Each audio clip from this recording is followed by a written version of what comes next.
Reykjavik smells like rotten eggs, not always only on the wrong wind. When the capital of Iceland breathes in a gas that can kill a grown man in a sealed room in under a minute. Hydrogen sulfide, H2S. It has been leaking from geothermal plants across the island since the 1970s. Logged for decades as a hazard and mostly ignored by the rest of the world.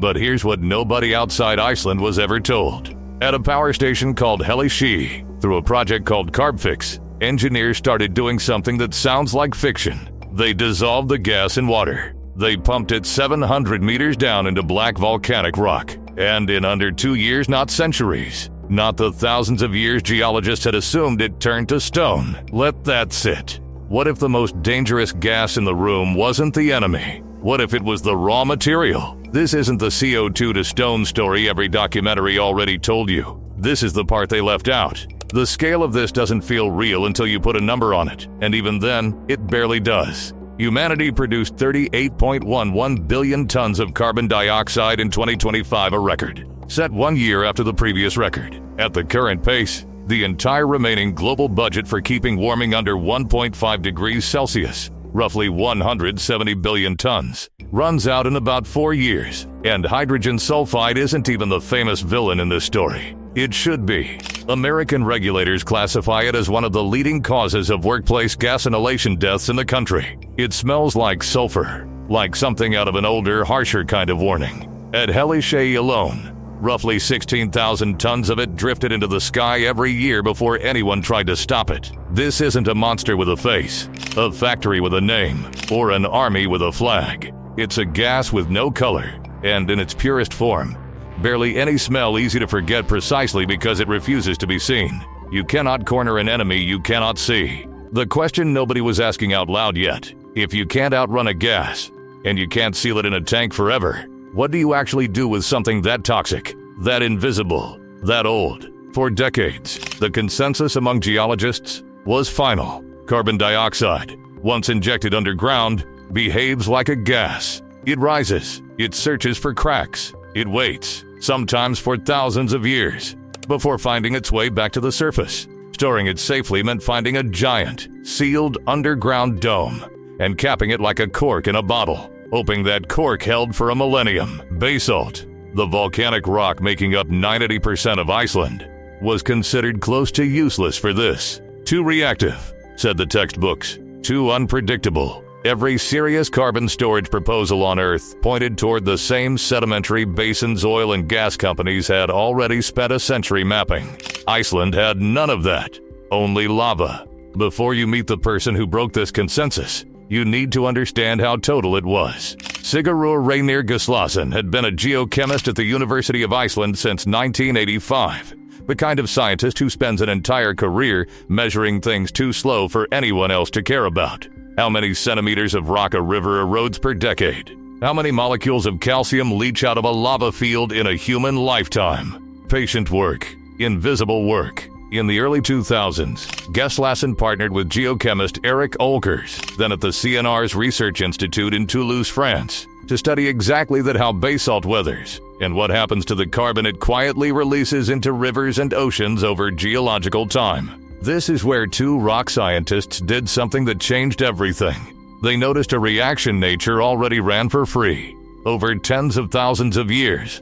Basalt breaking down, releasing calcium, magnesium, and iron, binding to dissolved carbon, forming solid stone. Chemically, it was identical to the reaction the entire carbon capture industry had already written off as too slow to matter. A photograph survives from 2007. 4 scientists standing in front of the cooling towers at Hellisheiði, Gislason and Olkers, joined by 2 American collaborators from Columbia University, Jörg Matter and Martin Stute. One of their earliest backers was Wallace Brohecker, the Columbia scientist many credit with popularizing the term global warming back in the 1970s. Nobody else in the field had asked the obvious question first. Here's the part every rival approach got wrong. Instead of trapping carbon dioxide as a gas, sealed under a rock lid, fighting its own buoyancy for 1,000 years, what if you took the gas out of the equation completely? Dissolve the CO2 in water first, force it into solution, the same way a sealed can hold fizz under pressure. Water sinks,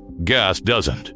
Pump that carbonated water down into young, reactive basalt, and the rock does the rest. releasing calcium, magnesium, and iron ions that grab the dissolved carbon and lock it into solid calcite within months. No cap needed. No gas left to leak. No 1,000-year bet on a rock lid holding. The establishment dismissed it for the reason most elegant ideas get dismissed. It sounded too simple, and it depended on a rock the entire carbon storage industry had already decided didn't matter.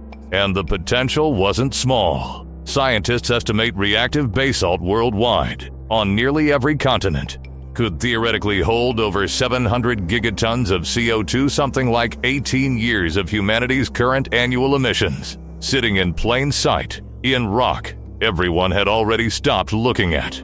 And here's where the story gets strange. The ground started shaking. It was September 2011, near the same geothermal field, and wastewater re-injection from an unrelated part of the plant's operations triggered a sharp spike in seismic activity. 2 earthquakes, magnitude 4.0 and 3.9, within about a month, alongside 2 centimeters of ground uplift. Reykjavik felt it.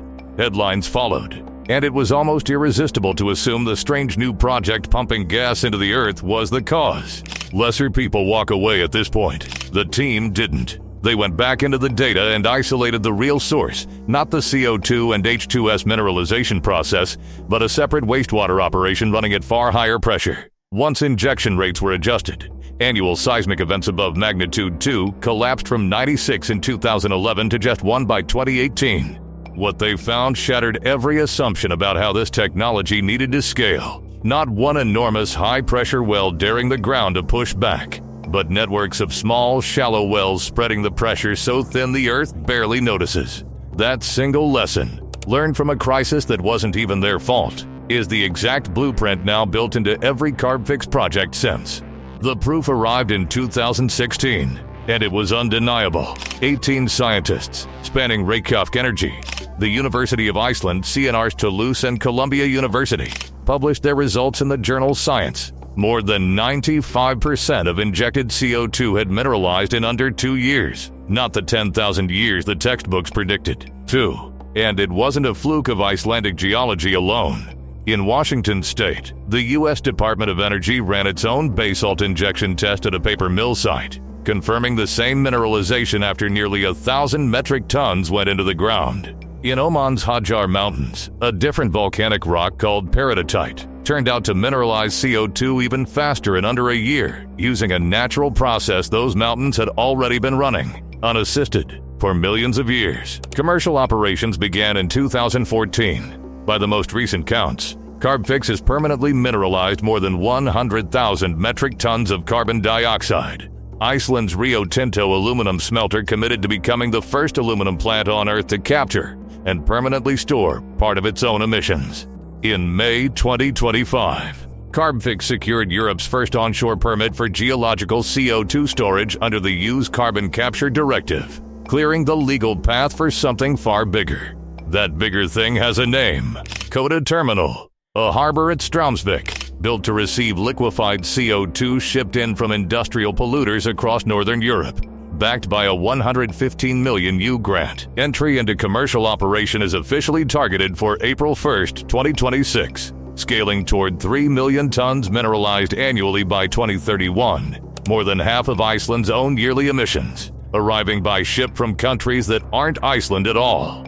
Here's the twist almost nobody puts in the same video. The miracle part of this story, turning dissolved gas into solid rock, is the cheap part of the entire industry. Somewhere around $17 to $30 a ton once the CO2 arrives already dissolved. The genuinely unsolved, brutally expensive problem is capturing that CO2 in the first place, especially straight out of thin air. Take Climeworks' Mammoth plant, built right next door in Iceland and designed to pull 36,000 tons of CO2 from open air every year. In its first full year running, it captured about 105 tons, roughly 1,000th of what it was built for, at a cost near $1,000 a ton. That's not a rounding error. That's the entire other half of the climate tech industry, still stuck exactly where Carbfix started 2 decades ago. Iceland didn't solve pulling carbon out of the sky. It solved what happens to carbon once somebody else has already captured it. That's precisely why Coda Terminal is built for industrial smokestacks in Europe.